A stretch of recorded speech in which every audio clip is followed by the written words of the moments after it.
এই মানুষকে আশরাফুল মাখলুকাত বানিয়েছে কে? আবার মানুষকে আল্লাহর খলিফা বানিয়েছে কে? ইন্নী জাইলুন ফিল আরদি খলিফা, আমি মানুষকে দুনিয়ার বুকে আমার প্রতিনিধি বানিয়েছি। সুবহানাল্লাহ। আমরা আল্লাহর প্রতিনিধি, ভাইস জেরেন্ট অফ আল্লাহ লিইজরাই আহকামিহি ওয়া লিতানফিযি আওয়ামিরিহি ফিদ দুনিয়া।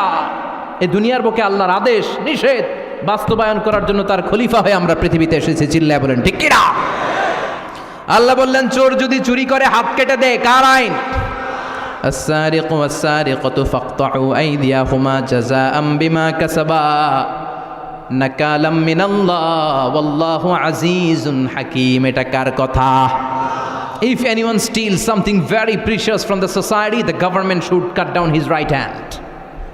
চুরি করলে যদি সাক্ষী সামন্তের দ্বারা প্রমাণিত হয়, আল্লাহর আদেশ হচ্ছে ওর ডান হাতটা কোপ মেরে কেটে দে।